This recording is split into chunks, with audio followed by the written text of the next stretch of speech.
little further ahead than we might have been a year ago, obviously, and I like the way our guys handled things. You know, just the plays we got into, some things we did by the goal line and in the red zone, we're just way further ahead. That was day 4 and 5 stuff a year ago, so I like where we're at.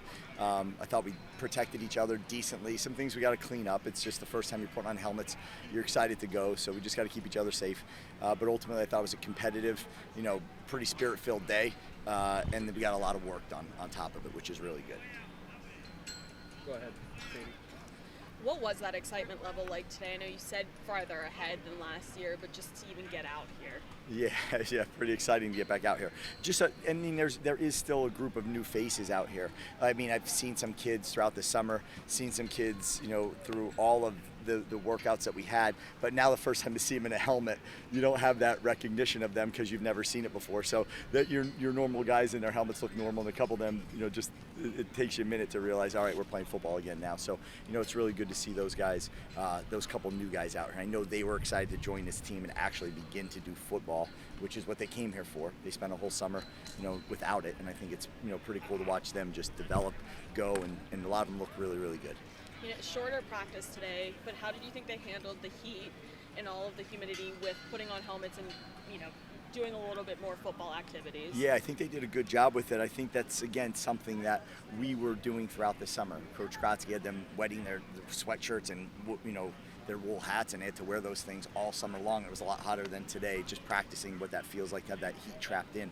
So we've been doing that all summer, so I think today, the helmet was maybe even less, restrictive as what that hat might be. So I think that they handled it really, really well. I know one of the goals of camp, you were talking about just kind of building out that depth, because I know you feel like you guys have more depth. How do you kind of go about just building out that depth and kind of seeing a little bit, getting more clarity of what you got? Yeah, so for us, it's got to be important for us to do the 2 huddle things, for us to have those competes, for us to make sure our special teams drills mimic something we also do on offense and defense, so we could just continue to evaluate in every single thing that we do. I said it to them a bunch of times now, from last night until this morning and then halfway through today, is that if we're going to sit out here for an hour and a half only today, it can't be an hour of it, your mind's wandering, and you're locked in only for 30 minutes of it. That means you're only out for 30 minutes. So how do we make sure that every rep feels like a game rep, counts like a game rep, and they put themselves in the stresses that they will feel within that game rep? What's the down and distance? What's the score? What do we got? What's the objective of this play? What's the intent of this defensive call? All those things have to be part of what we're doing. I thought they've done a really nice job of that, but they have to get reps. We have to simulate that they are real life game reps, and they got to make sure that they understand that and compete in every single one of those. How they compete in practice 1 is probably very, very similar to how they're going to compete in game number 1. How do you kind of balance? I feel like it's always a challenging camp, balancing getting ready for the season, but also keeping guys, healthy and fresh. Yeah, well, we balance it with the science. We're not, we have the GPSs on just about everybody. We have hydration, things that they have to accomplish. We have fatigue monitoring that we got to be able to do. Nutrition's involved. There's a lot of things that we're doing, that are not just like, hey, let's give this kid a couple reps off. There's a lot of science behind what we're doing. Not necessarily about Trent, but kind of as an example, I know late in the practice today, he's still going 110%. Oh, yeah. How much does kind of having that example help younger players that are getting adjusted to this, that he's showing that, even when it's hot, humid, he's still going to go late into the practice? Yeah, well, that is something that we all talked about in New Orleans. He is, absolute ultimate competitor. He's not even a dominant competitor, he's an ultimate competitor, and he brings other people with him, and he understands his job is not just about him. He understands his job is actually more about other people than about him.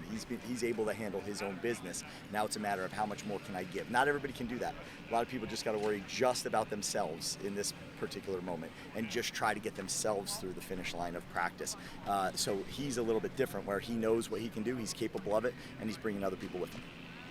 Today, quarterbacks was what Zoe was able to do, kind of what you guys expected at this point, and then how did he compare looking at the other guys that aren't really as limited? Yeah, he looked great. He did a great job. I think it'd be hard to say that he was restricted in anything. There's no contact or anything, so he did a great job, a phenomenal job, and I think that a lot of the other quarterbacks did too. So it's one of those things when you get in these red zones and goal lines, those windows get a lot tighter. You got to anticipate some throws and some windows, and I thought all of them did a decent job. So obviously, he's very good at this.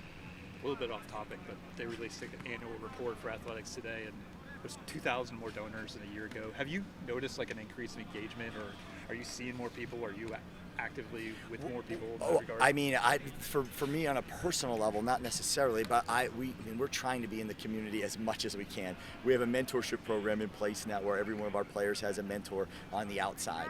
So there's just so many different things, from the coaches' caravans to the other things that we're trying to do, and responsive to phone calls and emails and texts, and inviting anybody that wants to come to practice to come to practice. I think that just open the doors a little more makes people feel you're a little bit more available, and then I think at the same point in time being present in their neighborhoods, whether it be here community service wise or whether it be on our coaches caravan. That's all really important stuff that I think the more personal touches we could have on the outside, the better off we're going to be. And I know that basketball is doing a great job of it. All the other sports are doing a great job of it, so it's not just a football thing. And obviously it starts with our AD over there with Matt Rohn, making sure that we're involved in that. You said obviously a few days ahead of schedule. When you look at the progression of this next week and the first week of summer or preseason camp, how do you expect them to grow, and where do you expect them to be after this week? I think that it's just we've got to continue.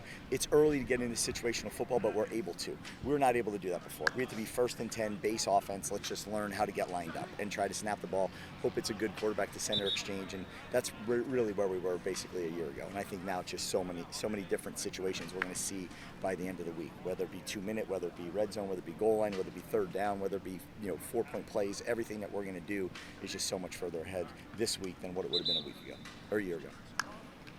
One more on Zoe, just really quick. I know you talked about kind of it's more like a mental thing in terms of how kind of. I'm not saying it's a mental thing at all with him. I'm saying that that's the last evaluation you need is in live fire. Just how will that happen mentally? You're not going to tell him he's hurt right now because he has no clue and doesn't believe he's hurt in any way, shape, or form. And I think that's where Tyler has to do a really good job. And we got to make sure we're taking care of what does he need, what do we need as an offense, but then also what does his knee need, right? And then what types of things come up is when you're out for 2 hours, how many days in a row? Is there days that we'll figure all that out? But there's nothing. I have no fears of anything mental. I just know that that's when contact starts to happen. That's the final phase and the final bridge he has to cross.